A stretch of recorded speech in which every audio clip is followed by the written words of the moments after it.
Astroworld opened in 1968, giving the city of Houston 37 great years, eventually falling victim to the financial meltdown at Six Flags. Management trying to make a buck by selling the land the park sits on, so at the end of the 2005 season, it was done.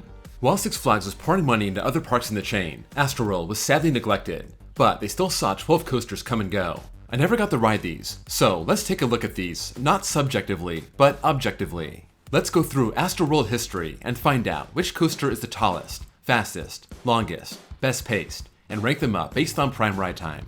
These are the coasters of Astroworld, by the numbers.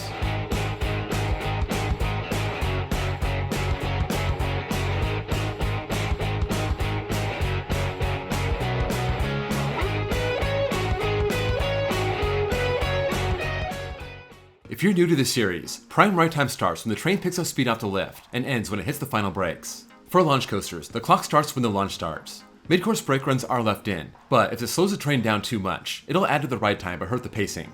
With the help of Google Maps and the Pythagorean theorem, I was able to take out the lift, station, and brakes from the overall length, so the number on your screen will not match the number on RCDB.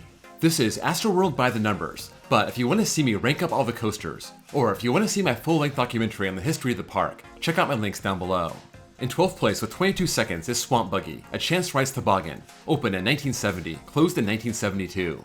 Chance Rides flooded these portable coasters all over in the 70s, and this was Astroworld's first major coaster, if you want to call it that. It starts with a 45-foot vertical lift, that's third to last, winds down around that tower, topping out at just 25 miles an hour by the time it hits the bottom, second to last. And once you take out the lift, station, and brakes, no coaster was shorter than this one, just 345 feet of prime ride track. Not surprising, this has by far the worst pacing of any coaster in the park's history. 15.7 feet per second is 5 feet per second behind the field. In 11th place with 25 seconds is Serpent, an Aero mini mine train, opened in 1969, closed with the park in 2005.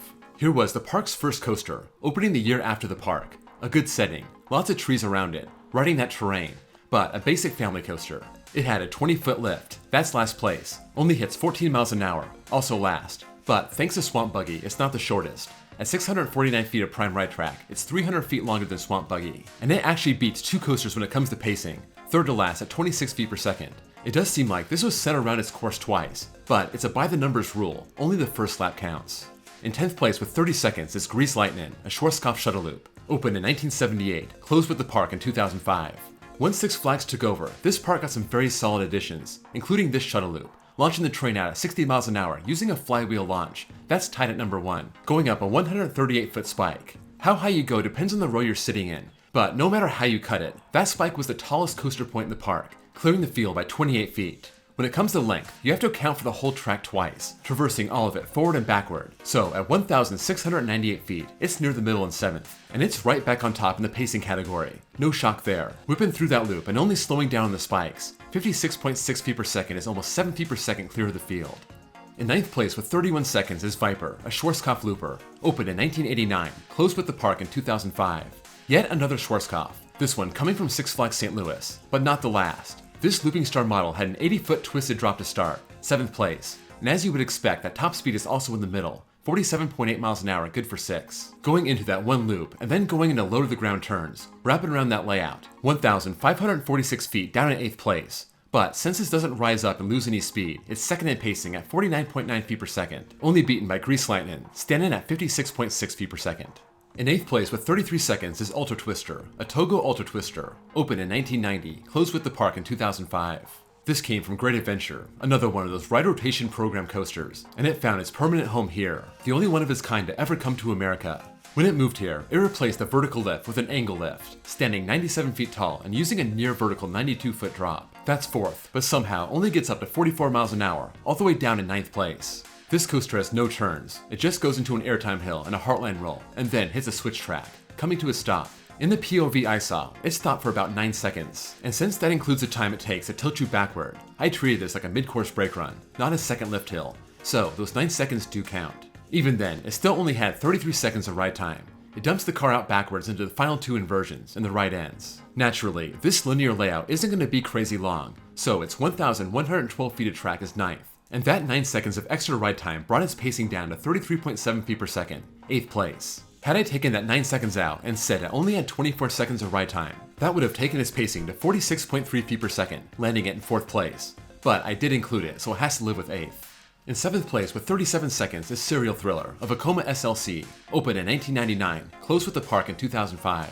The final coaster this park received, this is your standard SLC. Not exciting, but pretty good stats for a park with very old coasters like this. At 109 feet tall, it's 2nd place. Only Greezed Lightnin is taller, but at least here, all riders reach that peak. It bottoms out and hits 49.7 miles an hour, 5th place and just ahead of Viper, covering 1,752 feet of track, 6th place. And it did a good job tearing through its 5 inversions, the second half being very low to the ground, 47.4 feet per second, 3rd place and about 2.5 feet behind Viper.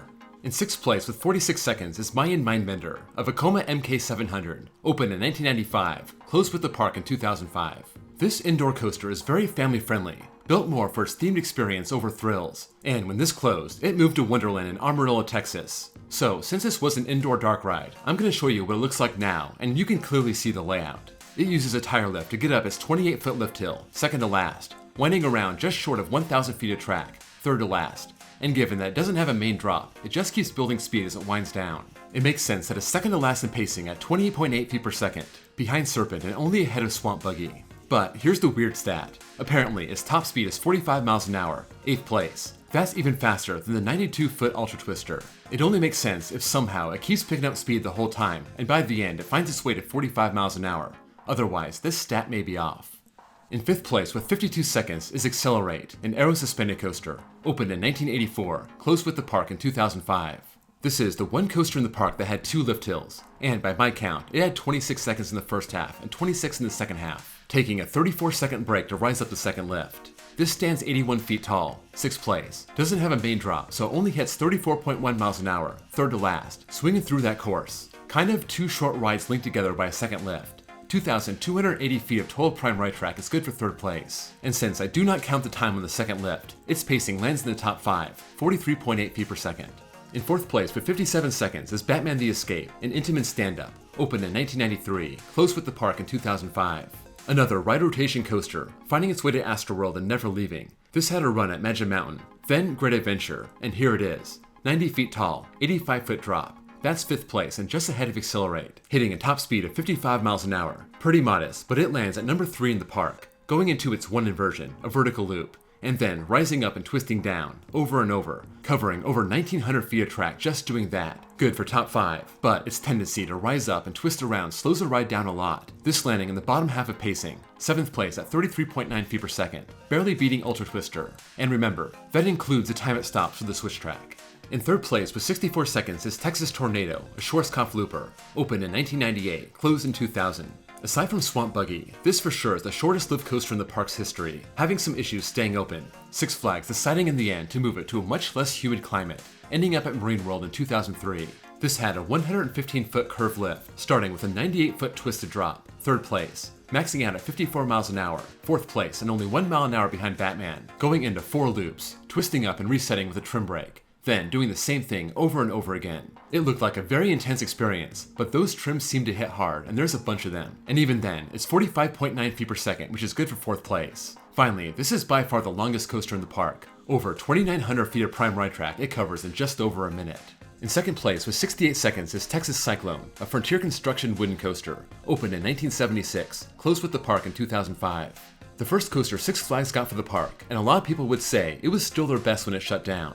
This Cyclone-inspired wooden coaster had a 93-foot lift and an 80-foot drop. That's tied for 8th place. But it has a listed top speed of 60 miles an hour, tied with Greezed Lightnin at number 1. And again, hitting 60 miles an hour on an 80-foot drop. I'll have to take their word for it. You know the Cyclone layout. Pretty much a double out and back, the lift hill being in the middle of the layout, starting high and ending low. 2,662 feet of track is 2nd place. Less than 300 feet behind Texas Tornado, and because of those high turns in the first half. This does have middle-of-the-road pacing despite a 60-mile-an-hour top speed, 39.1 feet per second, 6th place. In 1st place with 76 seconds is Excalibur, an aero mine train, opened in 1972, closed in 1998. Unlike a lot of mine trains, this did not have a train layout. It was built 88 feet off the ground and had an 80-foot drop. That's tied with Texas Cyclone at 8th place. But despite having the same drop, it has a top speed 14 miles an hour slower, 7th place at 46 miles an hour, just barely ahead of Mayan Mindbender, if you believe it actually hits 45 miles an hour. This has a long layout, even despite its 1 lift hill. Almost 2,200 feet of track is 4th place. But if you watch the POV, considering it's 2200 feet of track and 76 seconds to get through it, I'm surprised this pacing isn't as terrible as it could be. 28.8 feet per second is 9th place, only ahead of Serpent, Mayan Mindbender, and Swamp Buggy. This was removed in favor of Serial Thriller, but gave the park 26 good years, opening as the unforgettable Dexter Freebish's electric roller ride. At the end of each episode, I like to take the average rank across all 5 categories and crown an overall winner. Texas Tornado comes out on top, having an average rank of 3, Texas Cyclone not too far behind, and Greezed Lightnin being a close third, It's Right Time being the biggest drawback. Serial Thriller and Batman the Escape round out the top 5, and then there's a drop-off. Excalibur and Accelerate tied at number 6 at 5.8. Viper surprisingly not doing better here. Ultra Twister also pretty bad at 7.6. And then a big drop off to the 3 family rides. Mayan Mindbender at number 10. And Serpent barely edging out Swamp Buggy to stay out of the basement. That's a wrap on the coasters of Astroworld. By the numbers. Let me know if anything here surprised you, or confirmed something you already knew. I figured Texas Tornado and Texas Cyclone would do very well here, but I had to do a double take on the top speed of Ultra Twister and Mayan Mindbender. Some of these stats may be wrong, who knows, but the idea that Mindbender is faster than Ultra Twister is just wild to me. If you enjoyed this video, please drop a like, and if you're new here and want to see more like this, please give me a sub. Also, check out my second channel where I post copyright-free off-ride footage. Thank you all for watching, and I'll see you all next time.